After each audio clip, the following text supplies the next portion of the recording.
ओम शांति। ओम।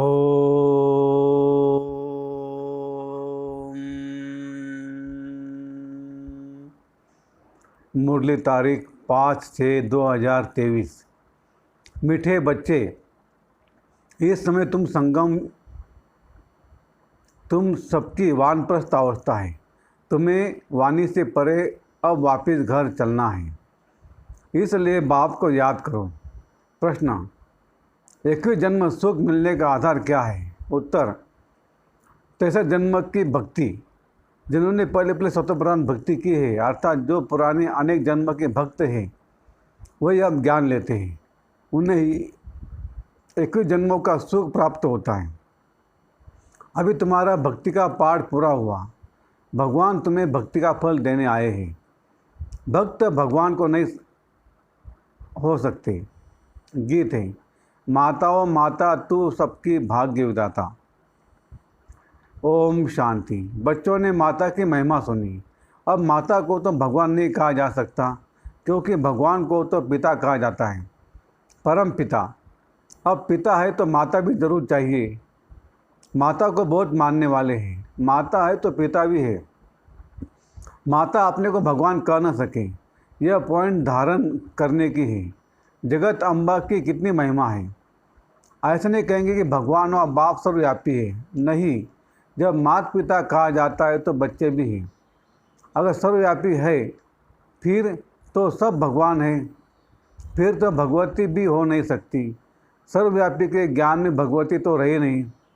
सभी भगवान है तो आत्मा ही पिता हो गई, माता तो रही नहीं। यह बड़ी अच्छी समझ जाने की बातें हैं। तुम जानते हो, कोई भी आत्मा अपने को भगवान कह नहीं सकती।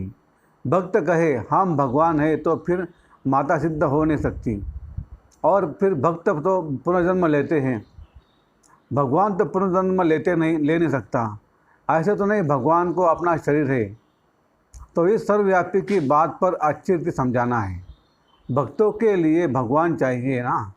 अनेक भक्त हैं, ब्रदर्स और सिस्टर्स, सभी भक्त हैं। आत्मा कहती है इस समय मैं भक्ति कल्प में हूँ। फिर आत्मा कहेगी अब मुझे बाप मिला है तो मैं ज्ञान में हूँ। आत्मा ज्ञान सुनती है। भक्ति तो पुनर्जन्म लेते हैं। भगवान तो पुनर्जन्म ले नहीं सकते। यह इनका शरीर नहीं है। यह तो सभी जानते। 5 तत्वों का शरीर लेकर भगवान को जन्म नहीं लेना है। वह तो पर काया प्रवेश करते हैं। यह ब्रह्मा विष्णु शंकर भी सूक्ष्म वासी हैं। तो हर एक बात अच्छी रीति बुद्धि में बिठानी है। आत्मा कहती मैं एक पुराना शरीर छोड़ दूसरे में प्रवेश करती हूँ। पुराना शरीर छोटा है वह बड़ा है, एक छोड़ दूसरा लेती हूँ। यहाँ तो अचानक भी छोटे व बड़े का शरीर छूट जाता है, परंतु वहाँ तो पूरी आयु होने पर समझते हैं अब पुराना शरीर छोड़ नया लेना है। तो ये ज्ञान आत्मा में है ना। आत्मा पुनर्जन्म लेती है। परमात्मा के लिए तो नहीं कहेंगे। ब्रह्मा विष्णु शंकर को भी परमात्मा नहीं कहेंगे। वे भी सूक्ष्म वतनवासी हैं। बाबा तो मूल वतनवासी हैं। और कोई नहीं समझते कि परमात्मा मूल वतन निर्वाण धाम में रहने वाले हैं। निर्वाण धाम अर्थात वह वाणी से परे धाम है, इसलिए वानप्रस्थ नाम पड़ा है। वाणी से परे अवस्था में जाने के लिए 60 वर्ष की उम्र के बाद जब बूढ़े होते हैं तो वानप्रस्थ लेते हैं। या तो तुम छोटे बड़े सब समझते हो कि हम वानप्रस्थी है। आत्मा कहती है मुझे वाणी से परे स्थान में जाना है। आत्मा को मेल कहा जाता है। जब शरीर में आती है तब तो आत्मा कहती है इस समय मुझे मेल अथवा फीमेल का तन मिला है। तो आत्मा को अब वानप्रस्थ में जाने का पुरुषार्थ करना है। आत्मा को मेल कहा जाता है। माता कभी वानप्रस्थ नहीं लेती, परंतु यहाँ बाप समझाते आत्मा तो मेल है। तुम सभी आत्माओं की वानप्रस्थ अवस्था है। अब सबको वापस जाना है। मैं तुम सबको वापस ले जाने के लिए आया हूँ, इसलिए अब मुझे याद करो तो मेरे धाम में आ जाएंगे। यह कोई मनुष्य कह न सके। सुप्रीम रूह बाप ही कहते हैं। सन्यासी उदासी ऐसे बच्चे का बात कर नहीं सकेंगे। बाप का ज्ञान किसमें है नहीं। पूछो भगवान कहाँ है तो कहेंगे सर्वव्यापी है। गोया भगवान का ज्ञान कोई में है नहीं। इसलिए भक्ति करते हैं भगवान से मिलने के लिए, परंतु कैसे और कब मिलेंगे यह किसको पता नहीं है। बाप कहते कोर्टों में कोई मुझे पहचानते हैं, मनुष्य तो सरसों मिसल अथाह है, इनमें कोई जो सिकलतें हैं वही आकर मुझे पहचानेंगे और बाप से अपना वर्षा लेंगे। तुम समझा सकते हो कि इस समय सभी भक्त हैं, चाहते हैं कि हम भगवान से भक्ति का फल लेवें। अगर तुम सब भगवान हो तो फिर भक्त तो कोई हो न सके। अगर तुम भगवान हो तो बाकी तुमको क्या चाहिए। भक्तों को फिर मिलना है भगवान से, अपने को भगवान करना यह तो एक इंसल्ट है, इससे बड़ी इंसल्ट कोई होती नहीं। अल्लाह से तो हम बहिश्त का वर्षा लेना चाहते हैं। तुम कहते हो हम अल्लाह है, अब तुम ही जज करो। तुमको कोई कहे हम अल्लाह है, ये कैसे हो सकता है। अल्लाह तो सबसे बड़ा है, यह बहुत समझने की बात है। कभी कोई अपने को अल्लाह व भगवान कह न सके। बाप सबका एक होगा, ऐसे बहुत कहते परमात्मा सर्वव्यापी। अरे तुम भगवान हो, हम तो नहीं मानते, हम तो भक्त हैं, आशिक है उस माशूक के। एक परमात्मा को ही पतित पावन कहा जाता है। तुम समझा सकते हो कि तुम्हारे बड़े तो कहते रहे रचेता और रचना बेअंत है, तुम फिर अपने को रचेता कैसे कहते हो। बीज बेअंत हो नहीं सकता, झाड़ को बेअंत कहते हैं। इतने पत्ते आदि गिन नहीं सकते, एक बीज से कितनी टालियाँ पत्ते आदि निकलते हैं। तुम हो चैतन्य, बोलते चालते हो, सबसे बड़ी महिमा मनुष्य की होती है। बाप कहते मैं आकर बच्चों को सारे ड्रामा का राज समझाता हूँ। यह बना बनाया ड्रामा है ना, ड्रामा के ऊपर चलते रहना है। तुम बाप के बच्चे सुदर्शन चक्रधारी बनते हो परम पिता परमात्मा द्वारा, क्योंकि वह भी सुदर्शन चक्रधारी है। तुम आत्माओं को बैठ आप समान बनाते हैं। तुम सृष्टि के आदि मध्य अंत को जानते हो। तुम नई दुनिया के लिए, नए धर्म की स्थापना के लिए नई बातें सुनते हो। परम पिता परमात्मा से तो सृष्टि को भी पावन बनाते हैं, तुमको भी नया बनाते हैं। नई सृष्टि में फिर नया जमाना स्वर्ग का होगा। अभी तो नर्क का ज़माना है, तुम नर्क के ज़माने में हो। अभी परम पिता परमात्मा ही आकर तुमको सुदर्शन चक्रधारी बनाते हैं। ये हर एक बातें नई हैं, धारण करने लायक है, परंतु धारणा सभी को नहीं होती। धारणा होने से खुशी का नशा रहता है। गृहस्थ व्यवहार में रहते इस नशे में रहना है। स्त्री अथवा पुरुष हर एक को सुदर्शन चक्रधारी यहाँ ही बनाना है। बाकी भुजाएं तो हर एक को दो ही है। मनुष्य जो 14 जन्म लेते हैं उनको 4 भुजाएं तो हो नहीं सकती। तुम ऐसे कभी नहीं सुनेंगे कि शंकर को 100 या 1000 भुजाएं है, ब्रह्मा को भुजाएं दिखाई है। 4 भुजा वाले ब्रह्मा के पास गया, 1000 भुजा वाले पास गया। ब्रह्मा के संतान उर्दी को पाते रहते हैं, तो कितनी भुजाएं हो जाएगी। प्रजापिता है ना, सृष्टि रची है तो बराबर बाएँ है। बाकी मनुष्य कोई 4 से भुजा वाले होते नहीं हैं। सूक्ष्म वतन में तो कुछ है नहीं। यह सब बाप बैठ समझाते हैं। कहते हैं इसने दादा ने भी बहुत शास्त्र पढ़े, गुरु किए, वह है भक्ति मार्ग। तुम्हारा भक्ति का पाठ पूरा हुआ। तुम ऑलराउंडर हो, शुरू से लेकर तुमने सबसे जास्ती भक्ति की है। भक्त तो इस समय बहुत है, तुम तो थोड़े बच्चे हो। बाबा कहते मैं तुमको साक्षात्कार कराता हूँ। कई भक्त याद करते हैं, उनको भी साक्षात्कार कराता हूँ। तुमने सतोप्रधान भक्ति की है तो ज़रूर तुमने जास्ती जन्म लिए हैं।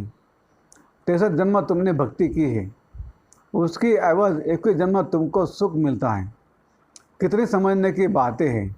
इसलिए नए जो आते हैं उनसे फॉर्म भरा जाता है। फॉर्म बड़ा अच्छा है। तुम्हारा गुरु कौन? गुरु किया तो ज़रूर भक्त ठहराना। तुम ही भगवान हो तो गुरु क्यों किया? भगवान को गुरु कैसे बनाएगा? भक्त भगवान से मिलने के लिए गुरु करेंगे। तुम भगवान खुद ही हो, बाकी गुरु से क्या बनेंगे? बड़ा युक्ति से समझबाज से समझाना है। रोज़ नई नई बातें समझाते हैं। मल्ल युद्ध में बड़ा युक्ति से लड़ते हैं। कहाँ से फलाने को अंगूरे लगाओ, तीर मारो। मनुष्यों ने आदिदेव ब्रह्मा को महावीर कह मूंझा दिया है। कोई महावीर को हनुमान कहते क्योंकि हनुमान ने महावीरता दिखाई है। कहा वह महावीर, फिर उनका नाम पवन पुत्र रखा है। आदि देव तो ब्रह्मा है और मनुष्य है, जगत अम्बा भी मनुष्य है। इतनी भुजाएं आदि कहाँ है।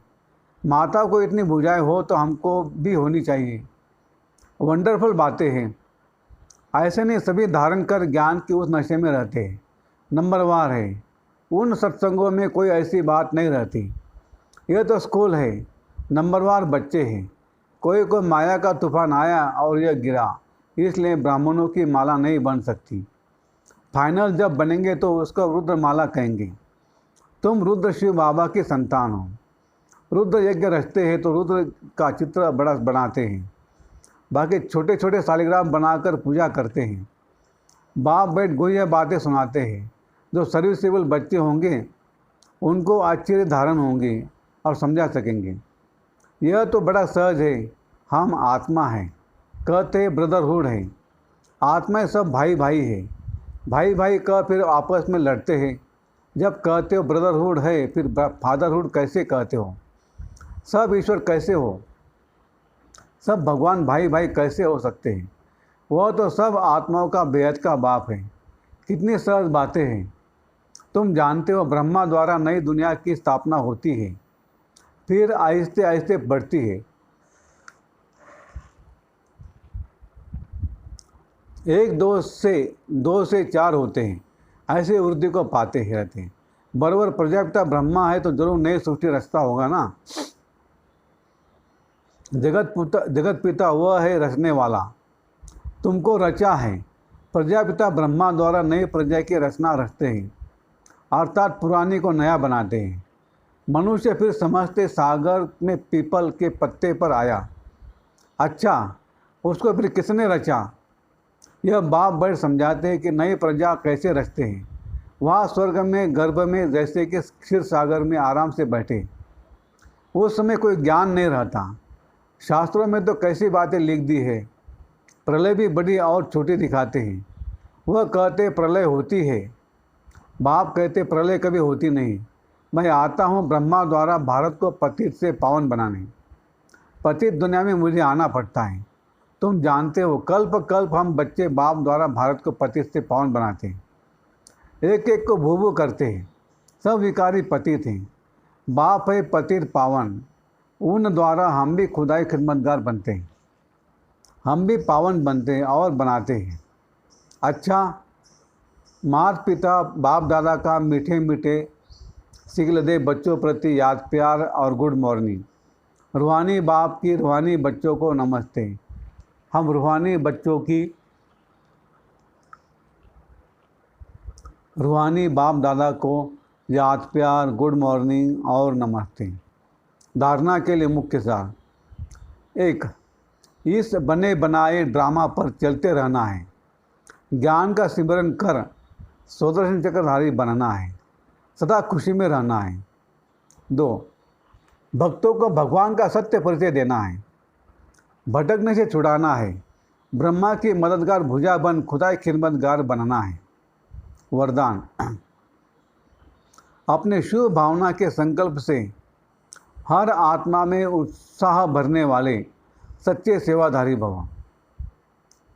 अपने शुभ भावना के संकल्प से हर आत्मा में उत्साह भरने वाले सच्चे सेवाधारी भव। आप बच्चों की शुभ भावना है कि हर आत्मा बाप से प्राप्ति की अंजलि ले लेवे। इसी शुभ भावना का फल उन आत्माओं को अनुभव करने का बल मिलता है। शुभ भावना के संकल्प में बहुत बड़ी शक्ति है जो चारों ओर के वातावरण को बदल देती है। तो सच्चे सेवाधारी वह है जो स्वयं भी उत्साह में रहते हैं और सेवा भी उत्साह से करते हैं और अन्य आत्माओं में भी बाप के परिचय द्वारा उत्साह भरते हैं। उत्साह ऐसी चीज़ है जो उसके आगे परिस्थिति कुछ भी नहीं है।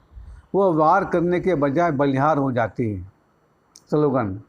बाप दादा से अटूट प्यार हो तो ईश्वरीय मर्यादाओं पर चलना सहज अनुभव करेंगे। बाप दादा से अटूट प्यार हो तो ईश्वरीय मर्यादाओं पर चलना सहज अनुभव करेंगे। अच्छा, ओम शांति शांति शांति शांति। थैंक यू बाबा, थैंक यू।